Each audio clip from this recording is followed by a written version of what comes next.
जय श्री राम। सत्य धर्म संवाद आप सभी के संज्ञान में है कि हम निरंतर यह कहते हैं कि सत्य तक पहुंचने का संवाद एक उत्कृष्ट माध्यम है। यही हमारी ऋषि परंपरा है, यही हमारी हिंदू परंपरा कहती है। ऐसे में आज हम काशी के अभिनव आचार्य स्वामी ओमा द अक, जो अक सूत्र के रचयिता हैं और शास्त्रों पर जिनकी अभिनव दृष्टि है, समाज पर जिनकी अभिनव दृष्टि है, जो कविताएं लिखते हैं, जो श्लोक रचते हैं, और सामान्यतया आप देखते हैं कि राजनीति से प्रेरित धार्मिक नेता हिंदू एकता की तो बात करते हैं, लेकिन अन्य मत पंथ मजहब के लोगों के साथ, लोगों के बारे में, उनके पैगंबर के बारे में कैसी टिप्पणियां करते हैं। प्रथमतया तो यह। दूसरा कि अमूमन जो हिंदू मुस्लिम एकता या परस्पर सौहार्द की बात करते हैं, विभिन्न धर्मों में परस्पर संवाद की बात करते हैं, उनका जातियों के ऊपर, शास्त्रों के ऊपर कोई स्पष्ट दृष्टि नहीं है। वो उनका ये वो हिंदू धर्म की व्यवस्था से प्रभावित नहीं है, या हिंदू धर्म की व्यवस्था को शोषण की व्यवस्था तक कहते हैं। तो आपको आज मैं ऐसे एक अभिनव आचार्य से परिचर्चा का लाभ देने वाला हूँ, जो जिनकी समग्र दृष्टि है। और सत्य धर्म संवाद वस्तुतः ऐसे ही आचार्यों से संवाद करने में अपनी दिलचस्पी और निरंतर आगे बात हम सब ऐसे ही आचार्यों से करेंगे जिनकी समग्र दृष्टि है, जो समग्र चिंतन तक पहुंचना चाहते हैं। ऐसे आचार्य स्वामी ओमादाक जी का सत्य धर्म संवाद के श्रृंखला संवाद में हार्दिक स्वागत करता हूँ। स्वामी जी, बहुत मैं आज कृतज्ञता के साथ आपको प्रणाम कर रहा हूँ कि आपने अपना बहुत दुर्लभ समय मुझे दिया, और आपको मैं निरंतर सुनता हूँ। अभी बुद्ध पे, शूद्र पर, शास्त्रों पर, पुरुष सूक्त पर, वेदों की ऋचाओं पर और भिन्न भिन्न बिंदुओं पर आपको निरंतर सुनता रहता हूँ। और आपके पास श्रोताओं का एक विशाल समूह है जो आपसे अनुप्राणित होते रहते हैं। सत्य धर्म संवाद, जैसा कि आपको ज्ञात है कि संतों का एक कारुणिक संतों का जो जो करुणा रखते हैं मनुष्यों पर, ऐसे संतों का एक समूह है जो संवाद करता है लोगों से, इंटररिलीजियस डायलॉग करता है। तो उसके बिहाफ से आपका मैं हार्दिक स्वागत करता हूँ इस संवाद में। और आपसे मैं यह जानना चाहता हूँ कि आपकी दृष्टि में धर्म क्या है। पहली बात तो ये स्पष्ट कर दूं कि मैं संत की जो परिभाषा उस पर सटीक नहीं उतरता। नहीं, आप आचार्य हैं निश्चित। नहीं, मैं वही कह रहा हूँ कि मैं ना संत की उस पे उतरता हूँ सटीक, ना आचार्य पे उतरता हूँ, दोनों जगहों पे नहीं उतरता। और आचार्य आप हैं, आपने सही तरीके से जो परिपाटी है हमारे यहाँ धर्म की, उस परिपाटी के अंतर्गत रहते हुए और बाकायदा एक पूरी जिसको कहते हैं जो विद्या अध्ययन की जो परंपरा है उसका अनुगमन करते हुए आप अपने स्थान तक आए हैं और आगे भी बढ़ रहे हैं। मुझे लगता है आचार्य परंपरा उसमें आती है। और संत के लिए बहुत सारे हैं।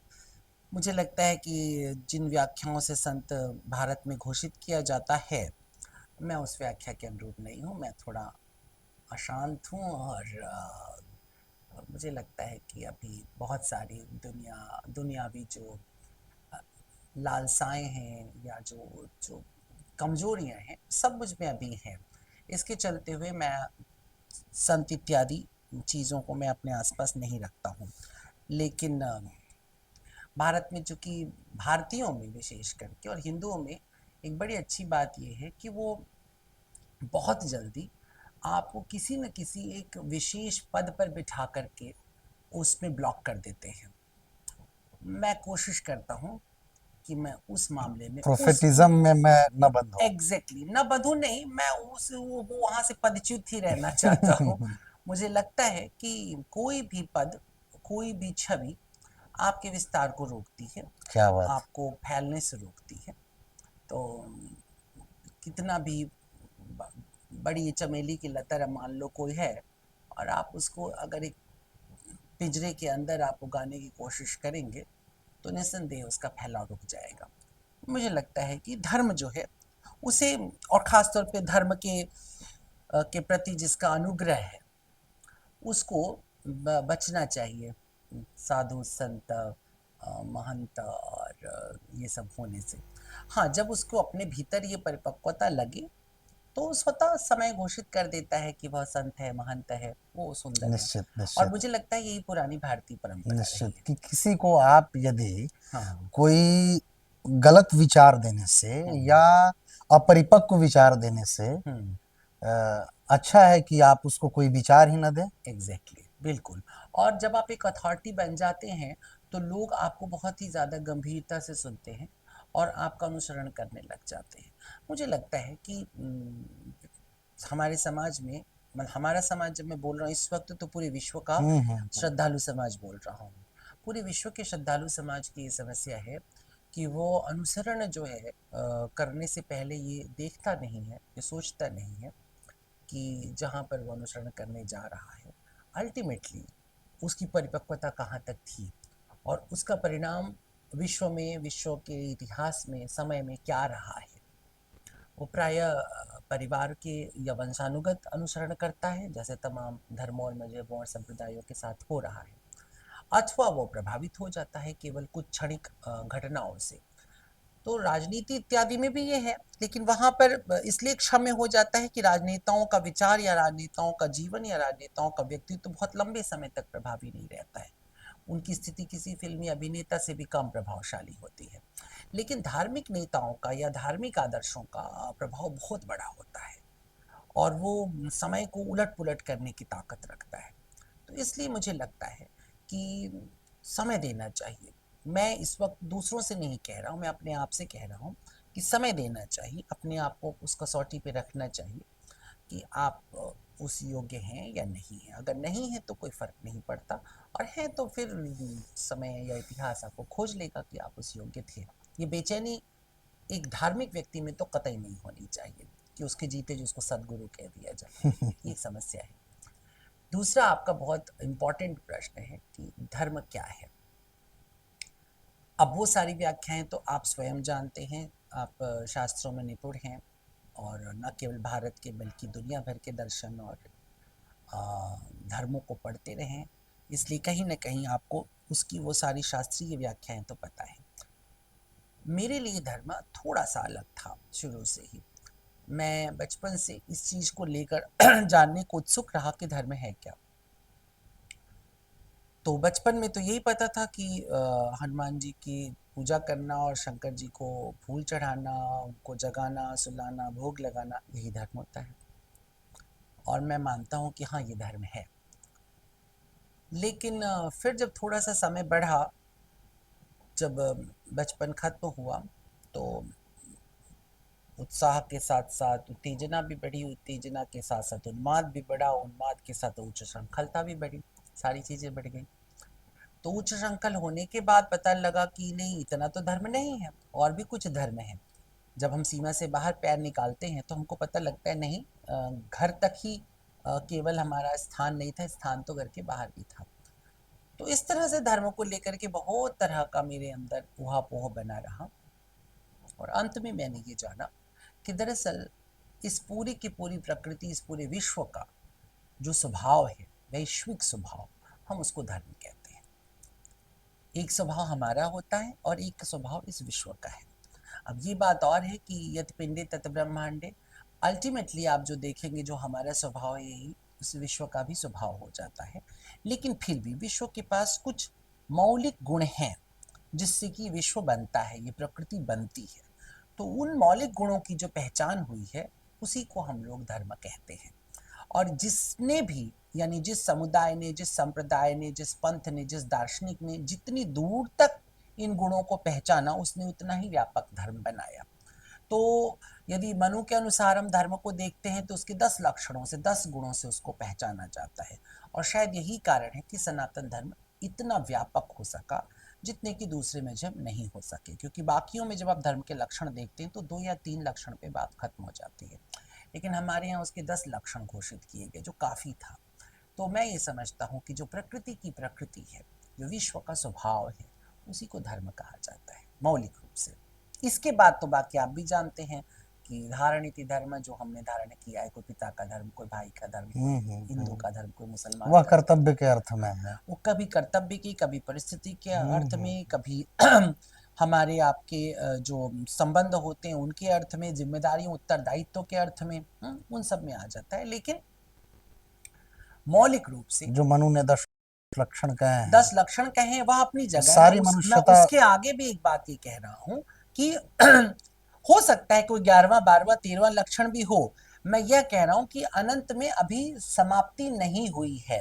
10 लक्षण तक तो खोज लिए गए, लेकिन यह 10 पे समाप्त नहीं हो सकता। हो सकता है 100 लक्षण हो धर्म के, और हमको अभी उसको खोजने की अपनी गति चालू रखनी चाहिए, क्योंकि इस विश्व का स्वभाव ही धर्म है। तो विश्व जितना अनंत है, जितना कौतूहल से भरा है, जितने आश्चर्यों से भरा है, धर्म में भी ये सब गुण है। वो अभी कौतूहल, आश्चर्य, निरंतर परिवर्तन, इन सबसे भरा पड़ा है। एक जो बहुत आज के समय में अचंभित करती है बात लोगों में और समाज में खास तौर से, कि हम देखते हैं कि राजनेता जिनसे अमूमन कहीं न कहीं समाज अत्यधिक प्रभावित है, और यह मैं भारत के परिप्रेक्ष्य में कह रहा हूँ कि मनु को लेकर के काफ़ी विवाद है, और इसको लेकर के हिंदू धर्म को ही पूरे कटघरे में खड़ा किया जाता है मनु को लेकर, जबकि मनुस्मृति के अनेक संस्करणों पे काफ़ी लोगों के मत मतांतर हैं। आप इसे कैसे देखते हैं?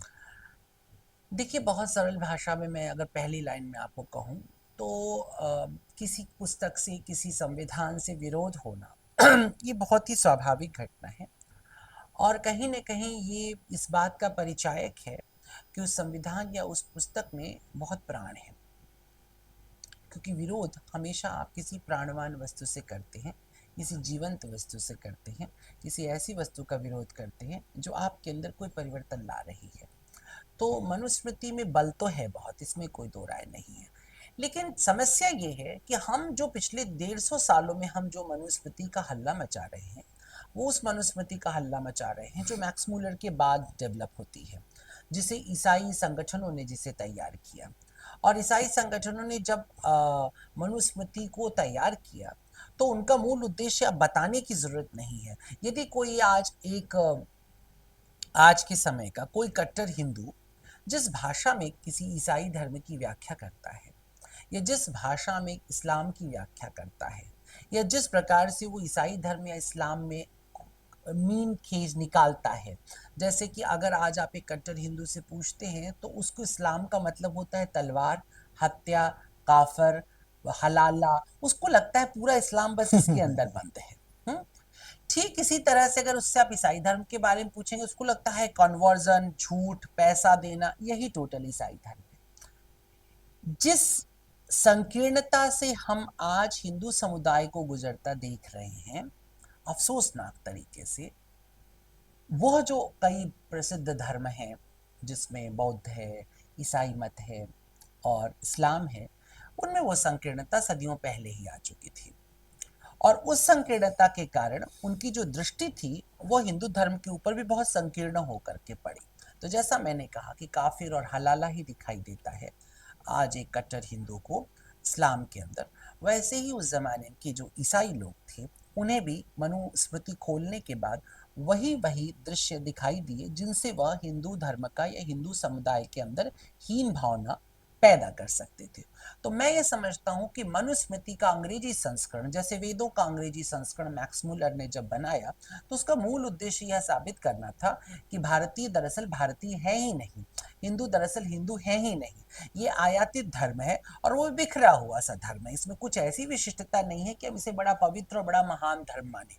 आपको आश्चर्य होगा कि युवा युवा हरारी जैसा व्यक्ति भी अपनी इतनी बड़ी पुस्तक शेपियन लिखता है, उसमें वो बौद्ध धर्म के विषय में तो चर्चा करता है, लेकिन हिंदू धर्म का इस्तेमाल ना के बराबर होता है। और जिन संदर्भों में नवाल युवा हरारी ने हिंदू धर्म की चर्चा की है आश्चर्यजनक रूप से, वो कहीं से भी हिंदू धर्म से मैच नहीं करती है। यानी उसे पढ़ते हुए आपको इस बात को सोच करके शर्म आती है कि एक व्यक्ति जिसके विषय में भारत में भी तमाम बुद्धिजीवी घोषणा करने लगे कि वो इस सदी का सबसे बुद्धिमान व्यक्ति है, वह भी इतनी बायस्ड दृष्टि के साथ और इतनी संकीर्ण दृष्टि के साथ भारत और सनातन धर्म की चर्चा करता है। अगर आपने शेपियन पढ़ी होगी तो जी शेपियन में मनुष्यता के इतिहास में भारत का स्थान नगण्य ही नगण्य लगभग बना जी दिया जी गया है। तो यह इसको हमें जानना पड़ेगा कि आज तक यानी इस शताब्दी में आने के बाद भी वह मानसिक संकीर्णता अभी नष्ट नहीं हुई है। हम अभी भी जानते हैं कि अभी कई अंग्रेज बड़े लीडर्स हैं आज दुनिया में जो कि वर्णवादी व्यवस्था को पुनर्जागृत करना चाहते हैं, जो कि ये मानते हैं कि दुनिया में गोरे लोग जो हैं, गोरी चमड़ी जो है, उसे देश में दुनिया पे शासन करना चाहिए। हम ये भी जानते हैं कि अफ्रीका जैसे देश को स्वतंत्र होने में ये जो वर्ण भेद नीति थी इससे निकलने में कितना लंबा वक्त लगा। मंडेला की पूरा संघर्ष और उनके आसपास का संघर्ष, गांधी से लेकर मंडेला तक हम देखते हैं, मार्टिन लूथर किंग के साथ हम देखते हैं। सब छोड़ दीजिए, आज के समय में भी अमेरिका, यूरोप, ऑस्ट्रेलिया, न्यूजीलैंड ऐसे देशों में निरंतर भूरे, पीले और काले लोगों के साथ हो रहे अत्याचार, भेदभाव हमें ये सोचने पे मजबूर करते हैं कि दरअसल जिन चीज़ों का हम पर आरोप लगाया गया है वो हमसे कहीं अधिक मात्रा में दुनिया में उपलब्ध है, प्रचुर मात्रा में मौजूद है।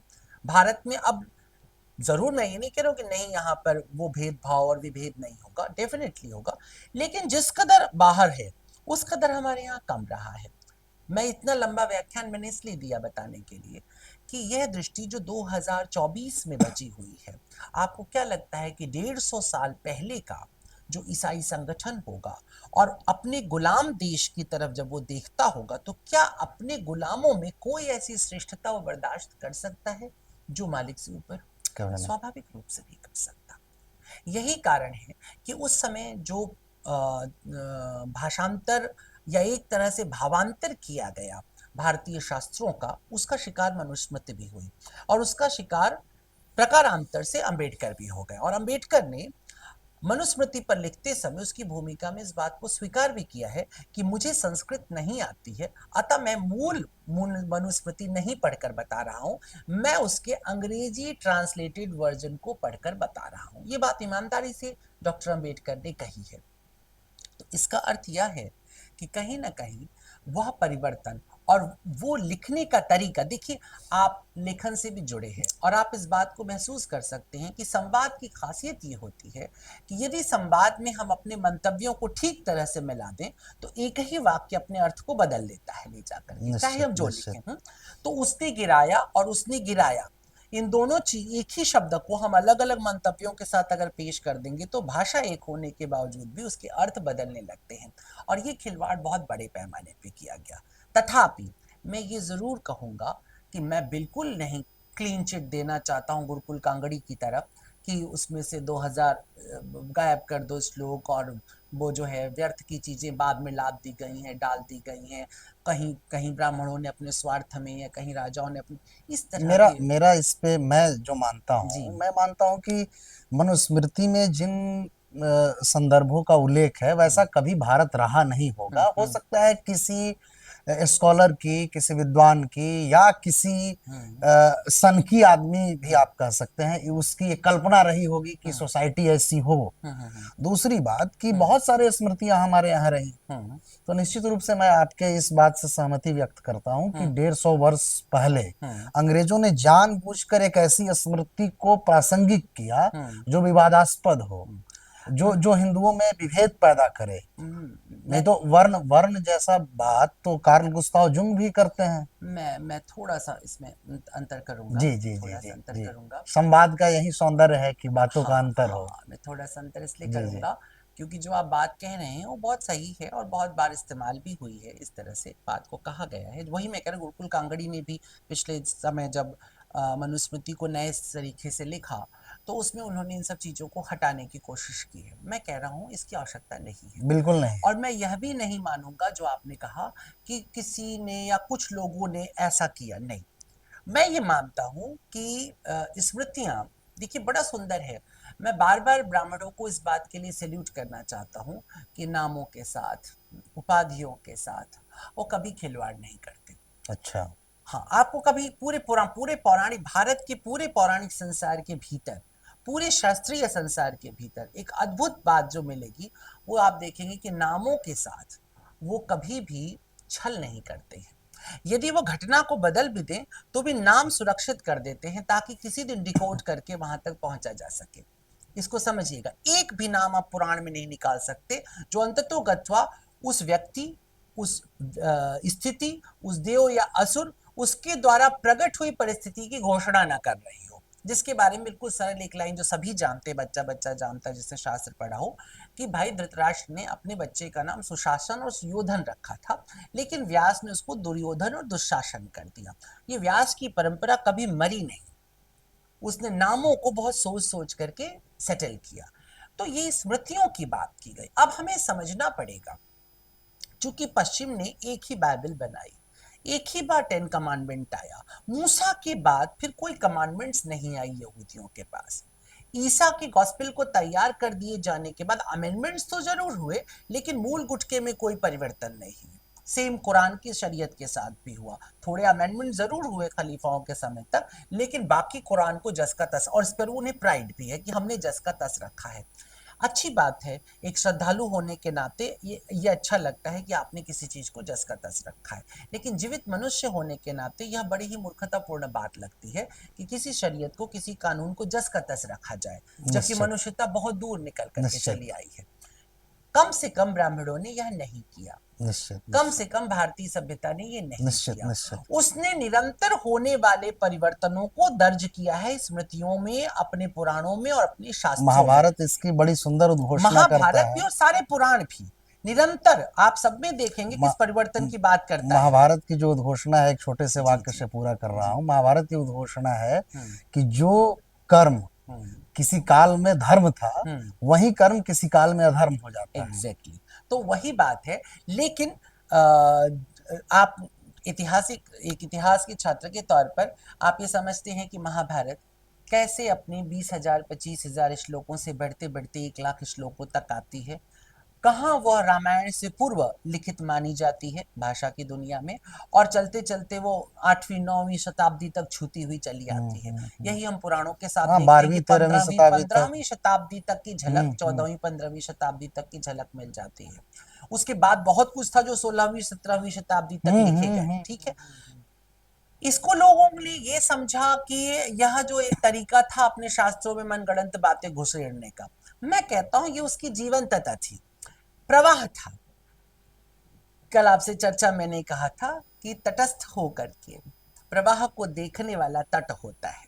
भारत में तटों का महत्व है, भारतीय धर्म में तटों का महत्व है। हम इसीलिए तट के ऊपर जाकर सारे, उसको संस्कृत में तीर्थ भी कहते हैं, तो तीर्थ हमेशा नदी के तट पर होता है, इसलिए उसको तीर्थ कहा जाता है, क्योंकि वो प्रवाह को चुपचाप देखता रहता है। तो दरअसल जो तीर्थ पे जो बैठा हुआ व्यक्ति था, अर्थात जो हमारे यहाँ मनीषी था, जो विज्ञ था, उसने यही किया, उसने प्रवाह को देखा और उसको लिखा।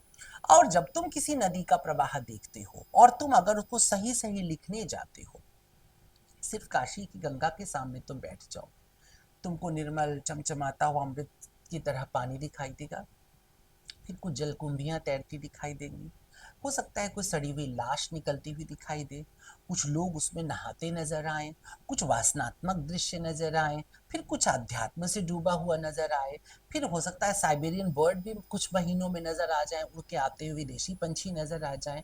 एक ही गंगा, एक ही तट, लेकिन विभिन्न दृश्यों से गुजरेगा। अब मानो कि तुम पंचगंगा घाट पे बैठे हुए लिख रहे हो और तुमने अपने लेखन को चालू रखा, 1 वर्ष तक तुमने लिखा गंगा की स्थिति, तो निस्संदेह एक व्यक्ति अगर उसके एक पन्ने का वर्णन करता है उठा करके कि और पंचगंगा घाट से लाश बह करके जाती है, तो पढ़ने वाले को ऐसा लगेगा कि क्या बात पंचगंगा है। घाट पर वाह। केवल मुर्दे बहा करते हैं। पर दरअसल उस प्रवाह को देखने की वजह से ये हुआ। तो हमारे समाज में हमको कभी नहीं भूलना चाहिए कि कृष्ण का गीता उपदेश होते समय भी उसी स्थान पर भीष्म भी खड़ा था, दुशासन भी खड़ा था, दुर्योधन भी खड़ा था। राम के परमात्मा बनकर के अवतरण हो लेने के बाद भी वहां रावण भी खड़ा था, खरदूषण भी खड़ा था और सुपर्णखा भी खड़ी थी। कहने का अर्थ यह है, किसी के काल में, क्या ईसा के काल में ईसा को मारने वाले लोग नहीं थे? क्या मंसूर को काटने वाले लोग नहीं थे? क्या मोहम्मद को दौड़ा कर मारने की कोशिश करने वाले लोग नहीं थे? हर एक काल में हमने ये देखा कि चाहे कोई पैगंबर आ जाए या कोई अवतार आ जाए, कोई ऋषि आ जाए, लेकिन समाज की विकृतियां वहीं की वहीं होती हैं, वो बदलती नहीं है। इसलिए ऋग्वेद में भी आप देखते हैं कि माँ अपने बच्चों को शत्रुओं से बचाने के लिए प्रार्थना कर रही है, और हम आज भी किसी माँ को देखते हैं। तो ऐसे में जब हम स्मृति लिखते हैं, जब हम विधान लिख रहे होते हैं, तो युगों के विधान उसमें शामिल होते हैं। तो निसंदेह उसी मनुष्य स्मृति के भीतर एक स्थान पर यह भी आता है कि स्त्रियां जो हैं वह जहां पे रहती हैं वहां पर देवता रहते हैं, ऐसी बात भी हो रही है। और फिर स्त्रियों के लिए कई कातर और कई कठोर नियम और धर्म भी दिखाई दे रहे हैं। कुछ स्थानों पर ऐसा सुनाई देता है कि अगर कोई ब्राह्मण अपने चरित्र के साथ ब्राह्मण नहीं है तो वह भी शूद्र है, जन्म से। खुद मनु ही कह रहे हैं कि जन्म से प्रत्येक ब्राह्मण भी शूद्र हो रहा है, सभी शूद्र हो रहा है। यानी एक स्थिति का वर्णन ऐसा उदार होकर के निश्चित हो वो रहा है। ब्राह्मणों को तय करते हैं कि किन ब्राह्मणों को दान और देना स्वयं है। आप भी ये जानते हैं कि मनुस्मृति में सबसे अधिक दंड ब्राह्मणों के लिए, सबसे अधिक दंड रखे गए ब्राह्मणों के लिए। उसके बावजूद भी मैं ये कह रहा हूं कि ठीक है, स्त्रियों पर, शूद्रों पर बहुत से कठोर कानून आए। हमको ये नहीं भूलना चाहिए कि स्मृतियां रची गई हैं, स्मृतियों से कानून बनाए गए, हमेशा ये नहीं सोचना चाहिए, क्योंकि ऐसा निश्चित और निर्धारित हमको किसी भी इतिहास के काल में नहीं सुनाई देता है। हमें कोई भी निर्णय नहीं सुनाई देता है अशोक का, चंद्रगुप्त का, समुद्रगुप्त का, जिसमें मनुस्मृति का वर्णन हो रहा हो कि उसके आधार पर लिया जा रहा हो। इवन हम राजाओं के परिवर्तन देखते हैं और विभिन्न जातियों से देखते हैं। आज ही वही लोग जो मनुस्मृति का खंडन कर रहे हैं या जो ये बताते हैं कि भारतीय धर्म अथवा ब्राह्मण धर्म जो है वो विकृत रहा है और जातियों को का शोषण करने वाला है, उसी समुदाय से, उस बौद्धिक समुदाय का ही बहुत बड़ा दावा है कि वाल्मीकि दस्यु थे और नीच जाति से आते थे। अगर वो दस्यु थे और नीच जाति से आते थे और उसके बाद वो आदि कवि हो जाते, तुलसी द्वारा पूजनीय होते, न केवल पूजनीय होते बल्कि वाल्मीकि भाई ब्रह्म समाना, उनको ब्रह्म की तरह अगर पूजा जा रहा है, तो फिर समझना पड़ेगा कि हमारा देश तो अत्यंत उदार रहा है। दूसरी तरफ हम वेदव्यास, तो उनकी तो घोषित जन्म की स्थिति अगर हम देखेंगे तो उनमें शुद्ध ब्राह्मण रक्त तो नहीं प्रवाहित होता दिखाई देता है, क्योंकि पाराशर और सत्यवती के मिलाप से वो पैदा हो रहे। तो जिस संकर संतान के खिलाफ आप सोचते इतना अत्याचार पैदा किया गया, हम उसको जन्म लेते देखते हैं। और मनु ने क्या व्यास के खिलाफ कुछ लिखा? क्या मनुस्मृति में कहीं वाल्मीकि के विरुद्ध कुछ आता है, या सत्यकाम जबाला के विरुद्ध कुछ आता है, या अश्वनी कुमार जिनको इंद्र ने ऋग्वेद के अंदर शूद्र कहा है, इसलिए सोमरस नहीं देते हैं वो उनको कि तुम तो शूद्र हो, और वह देवता है अश्वनी कुमार, ठीक है? तो क्या उनके विरुद्ध कुछ कहा गया? फिर अनेकानेक राजा है, चंद्रगुप्त के विषय में दावा है कि वह एक गडेरिये थे। जब वह एक गडेरिये थे और गडेरिये को चाणक्य जैसा तथाकथित जो मनुवाद का सबसे बड़ा पोषक माना जाता है, यदि उसने एक गडेरिये को शासक बनाया तो वह भी एक बड़ी बात है। मैं ये बातें सिर्फ किंवदंतियों, लोक कथाओं से उठा करके और आम लोगों के बीच जो फैला जो व्यवहार में जो बातें चल रही, वहां से मैं ला रहा हूँ कि क्या आपको भारतीय इतिहास में कहीं ऐसा दिखाई देता है जहां पर कि मनुस्मृति के नियमों का पालन करते हुए कुछ भी घटा, कोई चीज घटी? और यदि ये नहीं घटी तो इसका मतलब है कि काल के कुछ खंड में कहीं ना कहीं समाज में यह परिवर्तन आया और उस परिवर्तन को स्मृतियों ने अपने यहाँ दर्ज कर लिया और फिर स्मृति आगे बढ़ गई। इसीलिए आपको मनुस्मृति यदि आपने पढ़ी होगी या पढ़ेंगे तो आपको एक ही घटना पर भिन्न भिन्न दृष्टिकोण दिखाई देते हैं। और जैसा शुरू में अभी आपने भी कहा कि मनु ने उसी मनुस्मृति के अंदर धर्म के 10 लक्षण गिने और उसकी शुरुआत में ही वो क्षमा की बात करता है, उसकी शुरुआत करता है क्षमा से।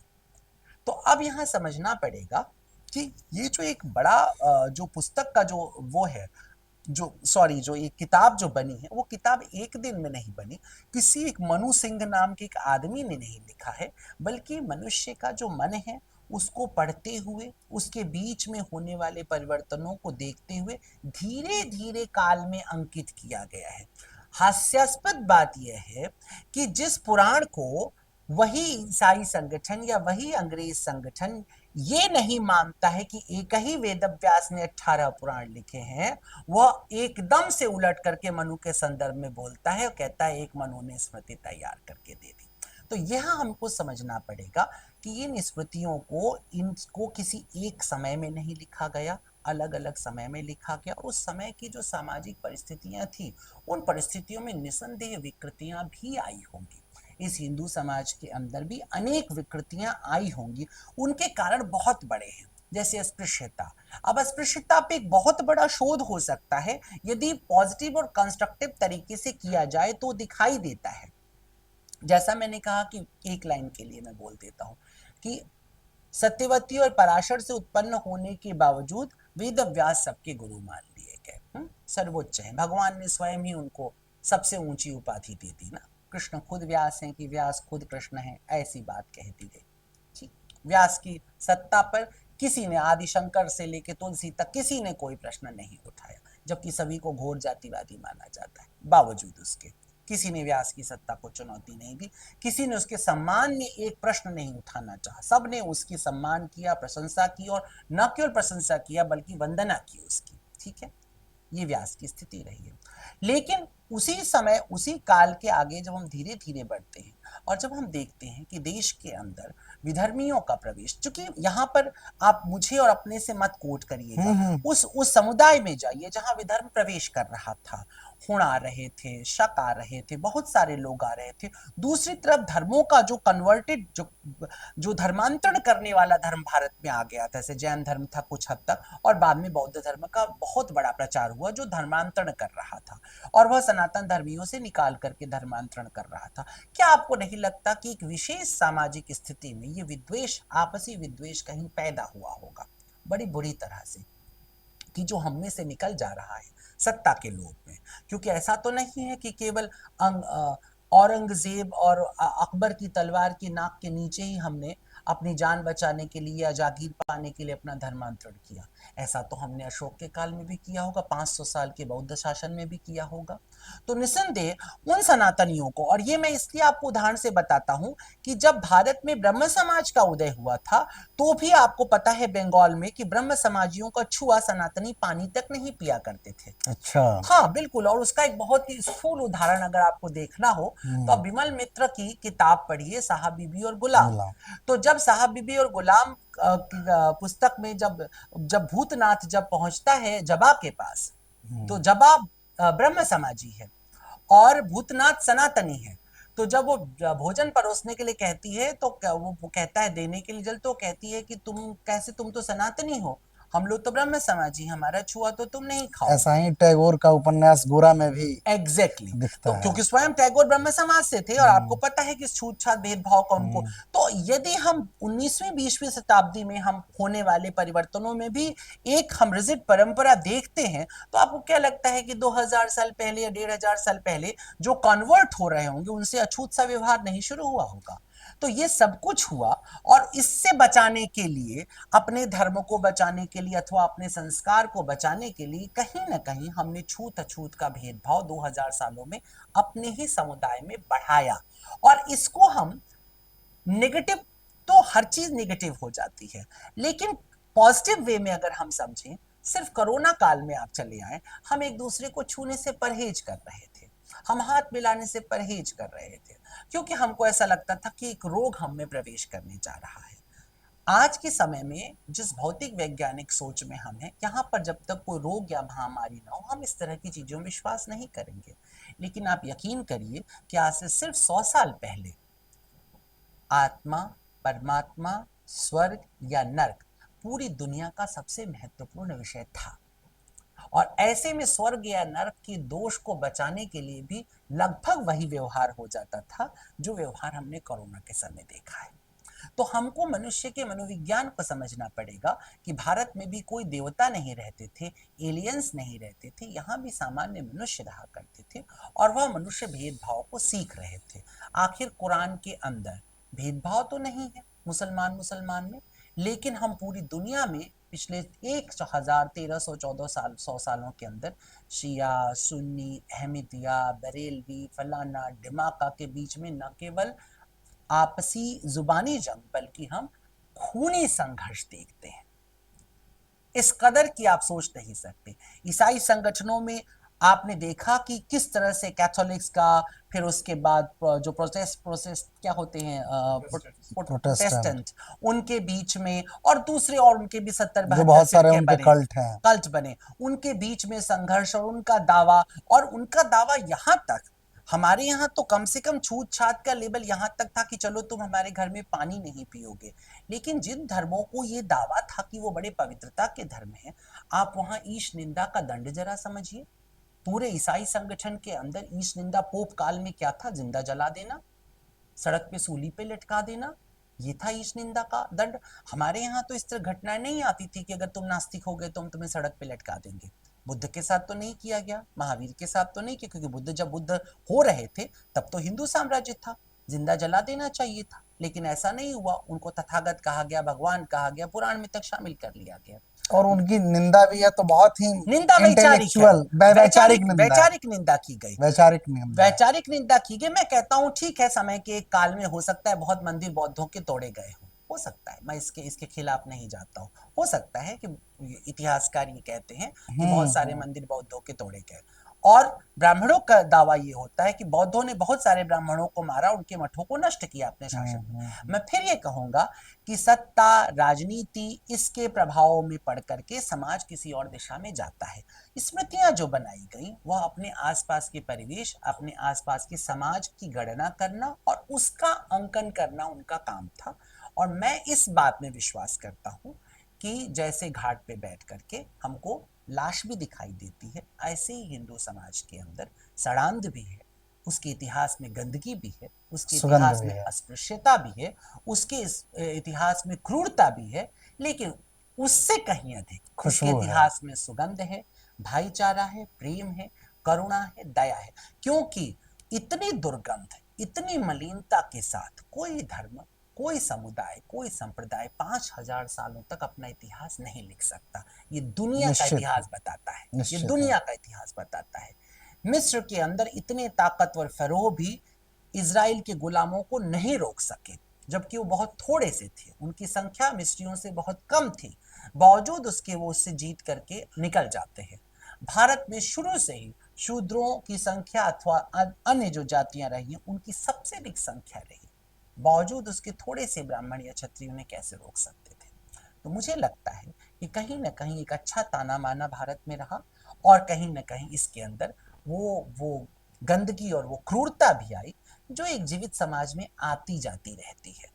और मनुस्मृति को पढ़ते समय इस जीवंतता की जरूरत थी और इस क्षमाशीलता की जरूरत भी थी, साथ ही साथ कि हाँ, वो उस युग के कुछ अच्छे और कुछ बुरे विधानों से मिलकर के बनी हुई है, और हम जिस युग में खड़े हैं अब यहाँ पर हमारे बीच में सामंजस्य, संवाद और समरसता कैसे पैदा होगी। मुझे लगता है अगर इस दृष्टि से अंबेडकर इत्यादि अन्य विद्वानों ने अपनी व्याख्या लिखी होती तो शायद देश किसी और धारा में बढ़ रहा होता। निश्चित, यदि आप संवाद में विश्वास रखते हैं और कुछ नया सीखने का यदि आप मन बनाते हैं, तो स्वामी जी का लेक्चर है शूद्र काल पुरुष का चरण, आप उसे अवश्य सुनिए और इस दृष्टि पर आप पहुंचने की कोशिश कीजिए कि कोई भी धर्म, कोई भी समाज अपने अंदर के उस मनोवैज्ञानिक परिवर्तन से मुक्त नहीं हो सकता है, चाहे वो विश्व में कहीं भी रहे। हमेशा मैं अपनी व्यक्तिगत और सामाजिक चर्चाओं में कहता हूं कि मनुष्य की मीमांसा मनुष्य के तौर पे होनी चाहिए, बिल्कुल, उसमें किसी भी तरह का अतिवाद या निम्नवाद नहीं होना चाहिए। exactly. तो आप बहुत सुंदर आपने कहा कि मोनियर विलियम्स जब संस्कृत और अंग्रेजी के डिक्शनरी जब बनाता है, तो मोनियर विलियम्स उसके भूमिका में मोनियर विलियम्स लिखते हैं कि यह धर्म परिवर्तन कराने में बहुत सहयोगी होगी यह डिक्शनरी। बिल्कुल, तो इस बात से मैं निश्चित रूप से सहमति व्यक्त करता हूं कि भारत जो लंबे काल तक ये बहुत सारी विषमताओं को झेला और खास करके 150-200 वर्ष में जो एक अभिशाप इस भारत भूमि पर रही, उसने यहाँ के लोगों को ही यहाँ के प्रति अश्रद्धा उत्पन्न कर दिया, एक अरुचि उत्पन्न कर दिया और घृणा उत्पन्न कर दिया आपस के लोगों के प्रति। बिल्कुल बिल्कुल बिल्कुल बिल्कुल। नहीं तो वर्ण हमारे यहाँ कभी फ्रोजन जैसी बात नहीं थी। एग्जैक्टली वो फ्रोजन नहीं है। नहीं है। अगर आप पूरा का जैसा मैंने यदि व्यास का फ्रोजन उदाहरण होता दिया। तो इसी काशी में जहां आप हम बैठकर संवाद कर रहे हैं, जी। रामानंद के शिष्य संत रविदास होते हैं, कबीर होते जिन हैं। कबीर होते हैं, हम्म, जिनकी रविदास के शिष्य छत्राणी मीरा मीरा होती आकर है, बनती बिल्कुल है, बिल्कुल। यहाँ सारे पंडित संत रविदास को प्रणाम करते और हैं। आप यहाँ से बाहर भी निकल जाइए, जो वाम मार्ग है उसकी जो सबसे प्रधान देवी हैं लोना चमारिन, आहा, वो चमारिन थी, घोषित चमारिन थी। और उनको प्रणाम करने के लिए, और उनके गुरु इस्माइल वो मुसलमान थे, और इस्माइल कामरूप कामाख्या का आराधना किया करते थे, और लोना चमारिन भी उनकी आराधना करती हैं। उसके बाद लोना चमारिन की तमाम ब्राह्मण पूजा करते हैं। हम्म। आप मुझे बताएं कि अघोर पंथ की भी जो गद्दियां अफगानिस्तान काबुल वगैरह में हैं, हम्म, जहाँ वो बड़े अघोरी हुए, यहाँ भगवान राम कीना राम। कीनाराम परंपरा में, तो वो जब वहाँ काबुल की यात्रा उन्होंने करी तो वहाँ जो उनके मलंग, जो उनके अघोर पंथ के आचार्य थे, उनका वो चर्चा करते हैं कि वो कैसे वहाँ के जो आचार्य हैं वो मुस्लिम हैं, और हाँ, तमाम। तो ये दिखाता है कि कितना विशाल और विशद और एग्जैक्टली, उदार बना हिंदू धर्म रहा बिल्कुल है, बिल्कुल, इसमें कोई दो राय नहीं कि रहा आज भी। आज भी इसकी है। उदारता, इसकी सामुदायिक समरसता, इसके अंदर जो करुणा या क्षमा की भावना है, मैंने पूरे विश्व के इतिहास में जो मैं जानता हूं, और मैं दावे से इस पे कह सकता हूं कि पूरी दुनिया के अंदर कोई भी सामाजिक संरचना भारत जितनी सुंदर नहीं है। और विशेष करके ये इस कारण है क्योंकि यहाँ का हिंदू समुदाय सरस है, सरल है। ये सिर्फ मैं नहीं कह रहा हूँ, इसकी चर्चा बाबर भी अपने बाबरनामा में करता है, वह भी इसकी चर्चा करता है। अकबर भी हिंदुओं से प्रभावित होता है, हिंदुओं के विचार से। इब्ने बतूता भी होता है, और अल बैरूनी ने तो यहां तक कह दिया कि हिंदू धर्म, सनातन धर्म के संदर्भ में लिखते समय मेरी पलकें शर्म से गड़ी जाती हैं कि मैं एक कूजा होकर समुद्र के बारे में लिखने जा रहा हूं। तो ये बातें भी लोगों ने लिखी जो विदेशी थे, जो बाहर से आए, और उन्होंने भारत के संदर्भ में कहा। यहीं पे खड़े होकर के कभी कहा गया गर फिरदौस बर्रुए जमीनस्त हमी अस्तो हमी अस्तो हमी अस्त। यह भी तो जहांगीर जैसे व्यक्तियों के जमाने में कहा जाने वाला एक शेर होता है। तो तो वो यहाँ के लिए था या कश्मीर कश्मीर के लिए था? कश्मीर लंदन में तो नहीं था, कम से अच्छा। कम हाँ, कश्मीर मतलब लंदन में तो नहीं था। भारतीय आप इसको बहुत सरल नहीं, भाषा में, मैं उसको समझ रहा था कि शायद काशी के परिप्रेक्ष्य में तो नहीं कहा नहीं गया, नहीं नहीं वो नहीं, कश्मीर के। काशी के परिप्रेक्ष्य में गालिब ने चरागे दर लिखा, अच्छा। इतना बड़ा।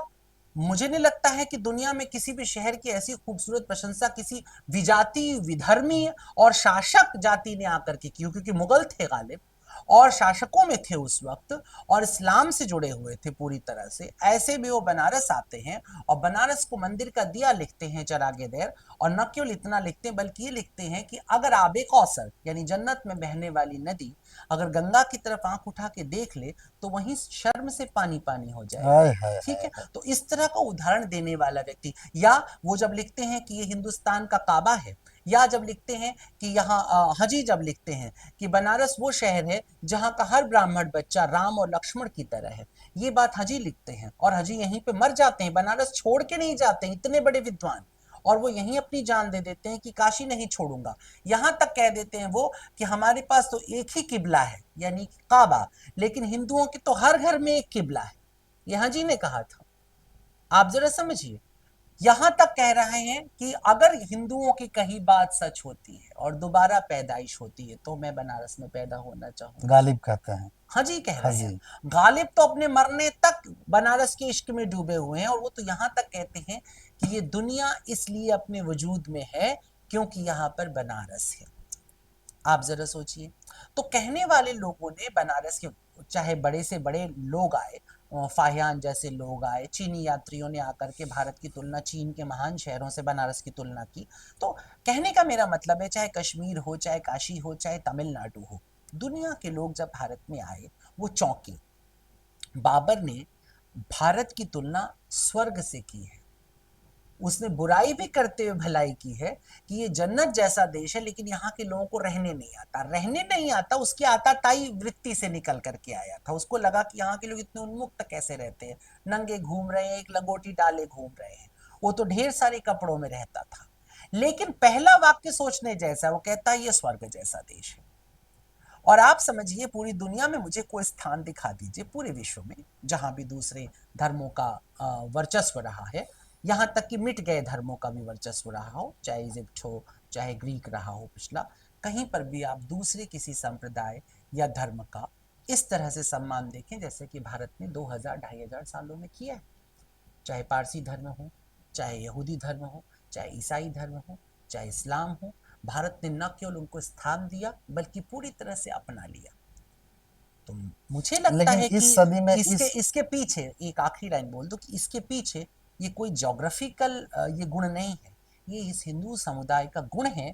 और शायद उसके पीछे मनु जैसे लोगों का चिंतन है जिन्होंने धर्म की व्याख्या करते पहला ही शब्द क्षमा कहा, दया कहा, धृति कहा, इसको ही धर्म का गुण बताया, न कि पर्टिकुलर तरह से बैप्टिज्म करा लेना या खतना करा लेना या कलमा पढ़ लेना, इसको धर्म नहीं कहा। तो आपको नहीं लगता कि जो स्वभाव है भारत का, जिसको आप 2500-2000 वर्ष से कह रहे हैं, या जो हिंदू धर्म का मूल स्वभाव है, वह इस सदी में कुछ परिवर्तित होता हुआ दिख रहा है? निसंदेह निसंदेह इस सदी में तो पूरी दुनिया परिवर्तित हो रही है, तो हम कैसे बच जाएंगे। लेकिन हमारे परिवर्तन में, हमारे भावनाओं के परिवर्तन में, मैं ये मानता हूँ कि मैक्स मुलर और उसके बाद की जो परिपाटी विशेष करके एकेडमी जो आई, मैं एकेडमी को मनुष्यता का ही दुश्मन मानता हूँ। पूरी दुनिया में जो एकेडमी आई है, मैं भारत जिस रेफरेंस में कह रहा हूँ, इस जी रेफरेंस में कह रहा हूँ कि हिंदू धर्म का जो चरित्र है वो अब्राहमिक होते जा रहा है। हाँ हाँ चाहे धर्मांतरण के मुद्दे पर हो, या डॉगमेटिज्म के मुद्दे पर हो, या बहुत धर्म की सतही व्याख्या के मुद्दे पर हो, हाँ हाँ या खास तौर से अपने अंदर कोई सदाचार, अपने अंदर कोई करुणा नहीं है, लेकिन हम धर्म को समझ रहे हैं कि हम धार्मिक हैं, किसी समुदाय के पैगंबर को गाली देकर, किसी समुदाय के बारे में गाली देकर, किसी समुदाय विशेष के किताब के बारे में कुछ बोलकर, ये चरित्र हिंदू धर्म के लोगों का धीरे धीरे होता जा रहा उसका है। कारण है भारत के ऊपर दो गहरे प्रभाव। एक बड़ा प्रभाव जो मैंने कहा कि हमें बहुत हीन भावना से भरने की कोशिश की गई 200 सालों में, विशेष करके मुस्लिम शासकों ने भी हमें हीन भावना से नहीं भरा क्योंकि वो हमारे एकेडमी में प्रवेश नहीं कर सके। हिंदुओं ने फारसी जरूर सीखी, लेकिन उन्होंने इस्लामिक फिलॉसफी को या इस्लामिक थॉट्स को, उसका जो ब्यूटीफुल पार्ट था उसको तो 100% ऑब्जर्व किया, अपने यहाँ सीखा। और कहीं ना कहीं हमारे जीवन में इस्लामिक थॉट ने बहुत ब्यूटीफुल असर भी डाला। ऐसा भी नहीं कि उससे बिल्कुल बाहर निकल जाए, खासतौर पर हमारी पूरी भक्त परंपरा पे अच्छा। इस्लामिक, हाँ, रामानंद जैसे व्यक्ति के ऊपर भी या चैतन्य के ऊपर भी इस्लाम की परंपरा का गहरा असर है, जिसे एकेश्वरवाद और उसमें गहरा जो भक्ति भावना या जो अपने इष्ट के प्रति जो प्राण दे देने के तक जो श्रद्धा की जो भावना थी, वो इस्लाम के गहरे प्रभाव के बीच में भक्ति आंदोलन में दिखाई देता है। अगर आप तुलसी को अकबर के काल से हटाकर पहुंचा दें क्या नाम है, विक्रमादित्य के काल में, तो वो फिर अभिज्ञान शाकुंतलम रचेंगे और मेघदूत रचेंगे, वो फिर राजा राम नहीं खोजेंगे। आप समझ गए। तो ये बात हमें समझना पड़ेगा कि कहीं ना कहीं हमारे आसपास का जो परिवेश था, उस परिवेश में जिस तरह से एकेश्वरवाद हावी हुआ था, ऐसे में रामचरितमानस निकल करके आई, अन्य दूसरी चीजें आई। मैं ये बात इसलिए कह रहा हूँ कि फिर जो 200 सालों का अंग्रेजों का जो दौर हमारे ऊपर से गुजरा, इसमें हमें बुरी तरह से अपनी संस्कृति के प्रति हीन भावना से ग्रस्त किया गया और हम लोग अपनी ही संस्कृति से घृणा करने लगे। जब हम अपनी ही संस्कृति से घृणा, और विशेष करके हमारा बौद्धिक वर्ग, वो मॉडर्न होने के चक्कर में, और उनके लिए मॉडर्न होने का मतलब था विलायती दिखना। अगर आप पुराना सिनेमा देखें तो विलायती बाबू होना, विलायत से पढ़ के आना, बैरिस्टर बन के आना, बड़ी कीमती बातें समझी जाती थी। और आप नेहरू इत्यादि पे भी आप देखते हैं कि विलायत का एक गहरा प्रभाव है। उनको इस बात का प्राइड था कि वो ब्रिटेन से पढ़ करके आ रहे हैं। तो मुझे लगता है कि ये जो एक हीन भावना हम में आई कि हमको विदेशियों का एक ठप्पा चाहिए, वो मिटा नहीं।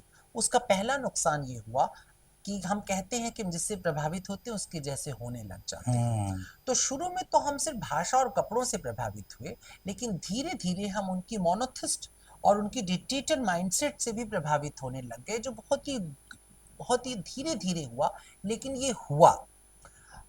दूसरी बात मैं ये मानता हूं कि भारत में पिछले 30-40-50 सालों में, विशेष करके 30-40 सालों में, जो एक राजनीतिक करवट आई 1987-88 के आसपास जो उभरी, या मैं समझता हूँ और पीछे चले जाते हैं हम लोग, जब भारत में सिख आंदोलन शुरू होता है, खासतौर पर ये आपका खालिस्तान। खालिस्तान का, वहां से जो भारत में एक धार्मिक उन्माद शुरू हुआ, वो आगे चलकर फिर बाबरी मस्जिद, राम मंदिर इत्यादि पे, उसके पहले मंडल आयोग इत्यादि को लेकर के जिस प्रकार से हुआ, फिर राम मंदिर का विवाद आया, उसके बाद ये परिपाटी चल निकली।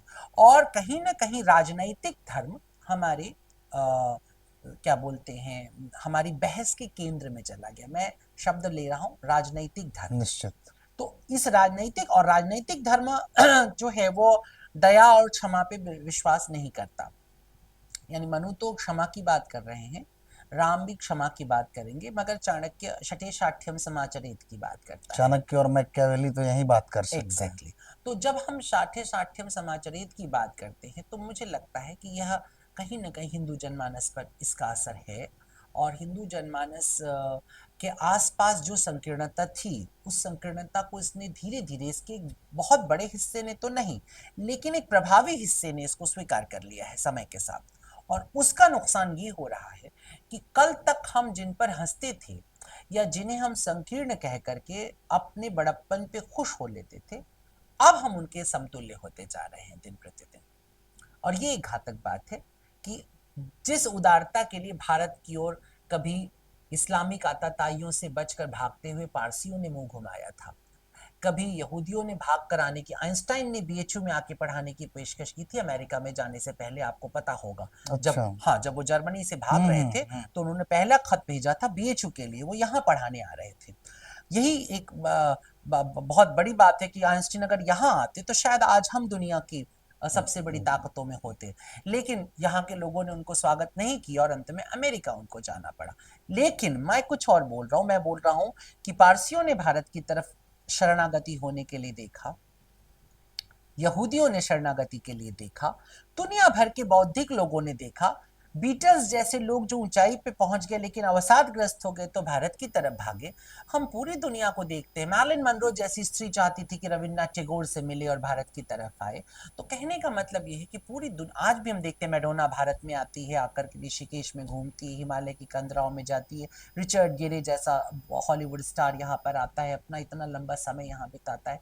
भारत का प्रभाव जो था कि पूरी दुनिया में आदर्श गुरु, अगर हम गैर सांप्रदायिक गुरु कभी सुनते थे तो हमेशा भारतीय होता था। मैं नर्मदा यात्रा में था स्वामी जी, आप जी। बहुत अच्छा, आपने पेटर और हम्म। मैकडोनाल्ड आदि का जिक्र किया। तो एक हम्म। जर्मनी की एक साध्वी हैं, वो नर्मदा तट पे रहती हैं। हम्म। बर्लिन से दो साध्वी आई, तो एक वृंदावन में गौ सेवा करती हैं, जिनको हम्म। 2-3 वर्ष पहले पद्मश्री वगैरह मिला था गौ सेवा के लिए। हम्म। और एक वो माता जी हम्म। 60 वर्ष लगभग या उससे अधिक ही उम्र होगा, नर्मदा तट पे वो हम्म। प्रदक्षिणा आदि करके वहाँ सेवा करती हैं, गौ हम्म। सेवा और हम्म। प्रदक्षिणावासियों की। हम्म।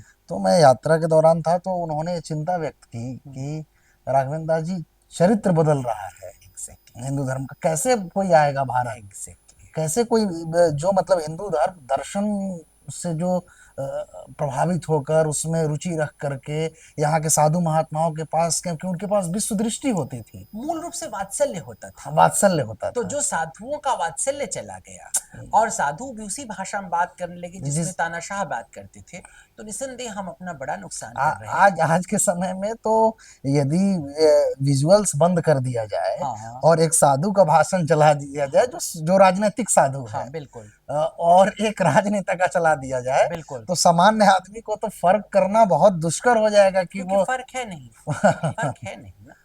आप पूरे के पूरे प्रपंच को आप देख लीजिए, जो पिछले कुछ वर्षों में डेवलप हुआ है, विशेष करके पिछले एक दशक में तो और भी ज़्यादा ये बढ़ा है कि कहीं ना कहीं हमने अपनी साधुता को खोया है। हम ये भूल गए हैं कि सर्वे भवन्ति सुखिनः का हमने नारा दिया था, और हमने ही ये नारा दिया था। बाकी सारी दुनिया ने कहीं ना कहीं इस बात को, चाहे कितना अच्छा बोले, लेकिन वो अंततोगत्वा अपने समुदाय की ही लिए बात करता था।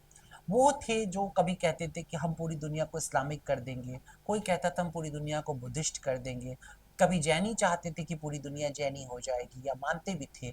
जूइश लोग ये मानते थे कि उन्हें पूरी दुनिया का दरोगा बना करके भेजा गया, अधिकार करने के लिए भेजा गया है। उनके शास्त्रों का हिस्सा मैं बता रहा हूँ। ईसाइयों ने तो क्रूसेड ही पूरा किया कि पूरी दुनिया को ईसाई बना देना है, एक भी पापी नहीं छूटना चाहिए, जिसके लिए पूरा विश्व ही पापी है। ठीक है, हमने तो ऐसा नहीं कहा था। हमने मनुर्भव कहा। हमने मनुर्भव कहा, और साथ में हमने हमने हमने अपने परमात्मा के मुख से घोषणा कराई कि ये संपूर्ण विश्व ब्रह्मांड जो तुम देख रहे हो अर्जुन, ये मेरे ऐश्वर्य की स्फुलिंग मात्र है।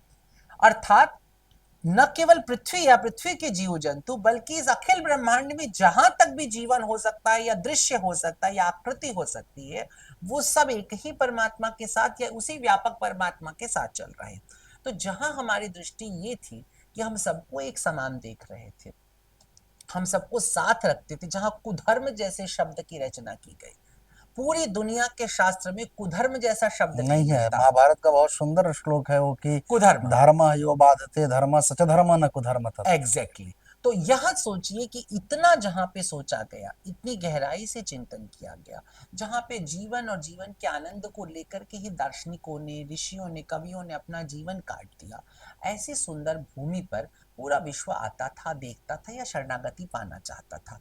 आज हम उसे संकीर्ण कर रहे हैं, कलुषित कर रहे हैं, बल्कि इतना विकृत और इतना क्रोधपूर्ण हम समुदाय अपने चारों तरफ पैदा कर रहे हैं कि कल हम किस क्षण हमारा देश आतंकियों में गिना जाने लगे, ये उसके लिए आप कोई वो नहीं कर सकते हैं कि नहीं जी हमारे देश को कल आतंकी नहीं कहा जाएगा।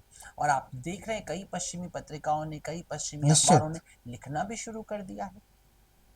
तो आप जरा सोचिए कि यदि हम उसी उसी ढर्रे पे हम जा रहे हैं, तो कल हम अपने धर्म का तो जो नुकसान करेंगे ही करेंगे, पर हम आखिर किस देश को बचाने की बात कर रहे हैं और किस देश के बढ़ाने की बात कर रहे हैं। मैं ये समझता हूँ कि अगर हम अपने धर्म के मौलिक चरित्र की ओर नहीं लौटेंगे, और वही मनु जिसको इतनी गालियां दी गई हैं, यदि हम उसी मनु के धर्म के सिद्धांत को नहीं अपनाते हैं, तो शायद हम भारत को वापस उस तरह का और उतना उज्जवल देख पाए, इसमें संदेह बना रहेगा। बहुत बहुत धन्यवाद स्वामी जी, आपने बहुत अपना महत्वपूर्ण समय दिया, और आप सभी जो इस संवाद को सुन रहे हैं उनसे आशा करता हूँ कि जिज्ञास्य भाव बनाए रखें, और नास्तिकता या किसी भी कल्ट के आप सीधे ही बिना प्रयोग किए, बिना अनुसंधान किए, सीधे आप उसके शिष्य रूप में स्वयं को न स्वीकारें, उसके बारे में रिसर्च करें।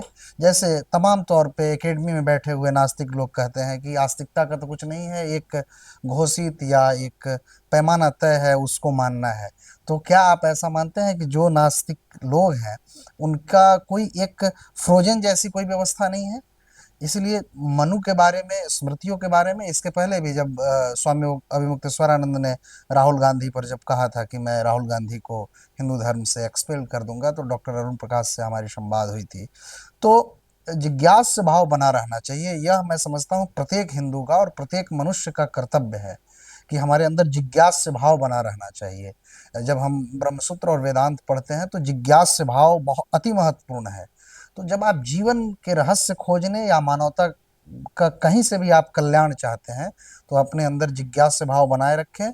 और अंत में आपसे ये कहना चाहूँगा कि शूद्र शब्द को लेकर जो विवाद है, अभी पूज्य स्वामी उमादीयक जी से बहुत बृहद संवाद हुआ, आप इसको सुने। और शूद्र शब्द क्या है, शूद्र पर स्मृतियों की क्या दृष्टि है, शास्त्रीय क्या दृष्टि है, उस पर क्यों इतना सारा विवाद हुआ है, उस पर आपको एक नई दृष्टि मिलेगी। स्वामी जी का आप व्याख्यान है शूद्र पर सुने। आप सबको बहुत बहुत धन्यवाद। जय श्री राम।